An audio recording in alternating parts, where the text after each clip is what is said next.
You know what's up mga karabas, at yun nga, nandito na naman tayo sa ating aviary, ano? Dito sa likod bahay, at ito, magpapakain tayo ng ating mga ibon. Yan, itong ating blue nape parrot po kanina, napakain na natin to. Kasi iba po yung pagkain nila.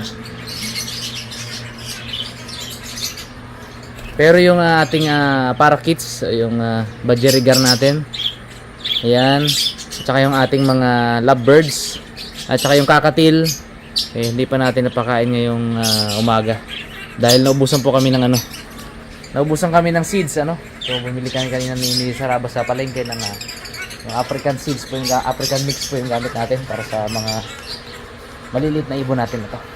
Ayan mga karabas, ito yung ating patuka.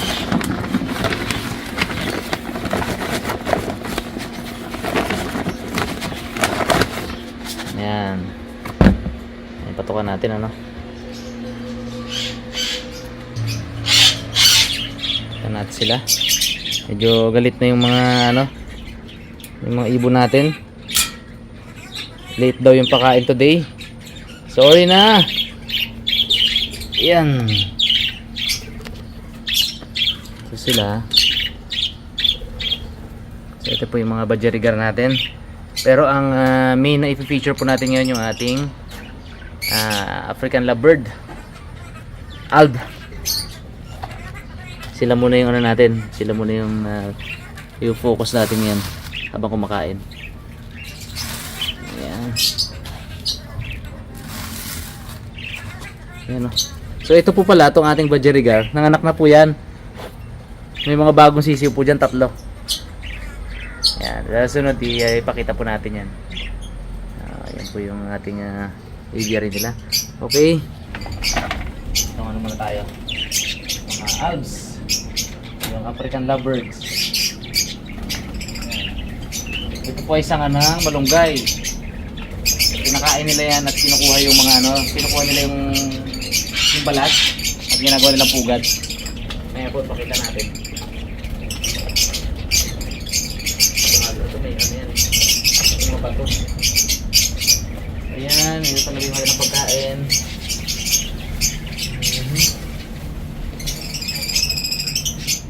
Okay.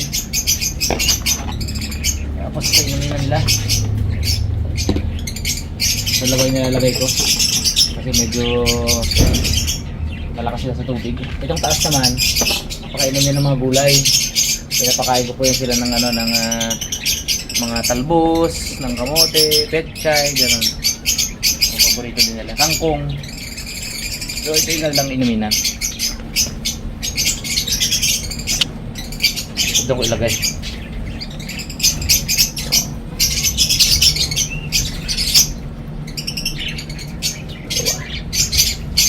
Okay. Yan mga karabas. Ito yung ating aviary ng Alb or African lovebird. Ayan sila. So cute.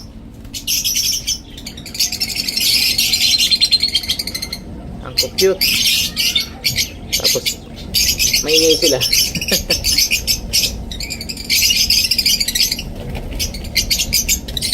Yun, no?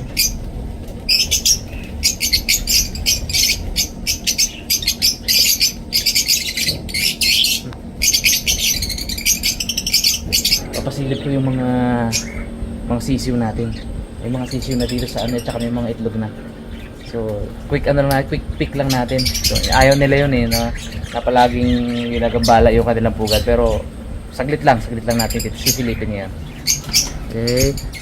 May po yan. Merong pintuan yung kanilang pugad.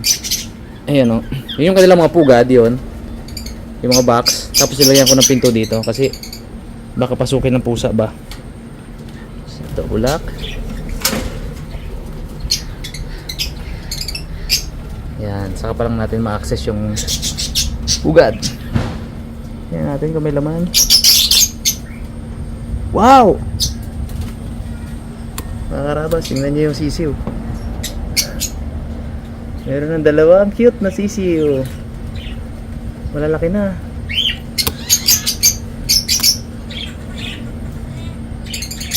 You know, malalaki na sila oh.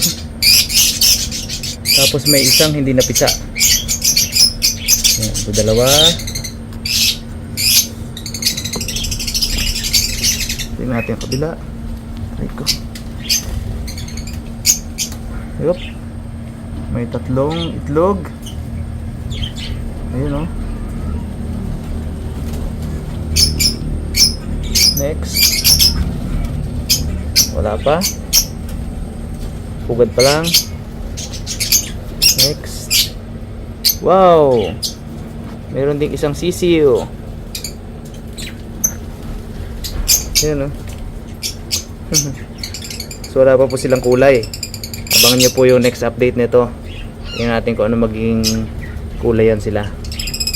So, yung isang exciting dito eh. Hindi mo alam kung ano yung kakalabasan kasi nakakolony po sila. Next. Wala pa. Pugad pa lang. So, tingnan natin yung kabilang pugad mga karabas. Yung mga kabilang side naman. Bali 10 po yung pugad na to eh. Natin. Tingnan natin. Balahin ko muna kayo ha. Ito. May pinto uli. Double lock.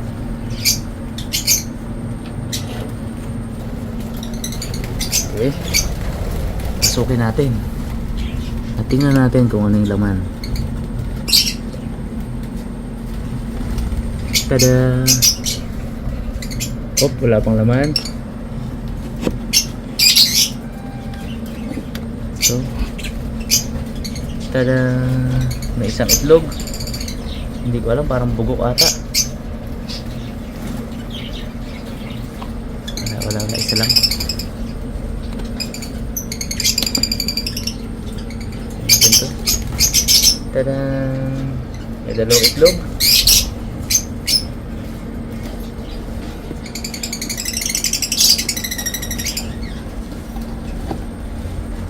Tadang! Aroy, may isang itlog kaso may langgam.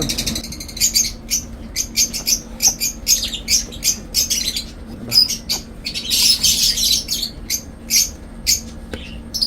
Ito. May 1, 2, 3, 4. Apat na itlog. Okay. So, yun po yung update sa ating mga pugad. Uli natin.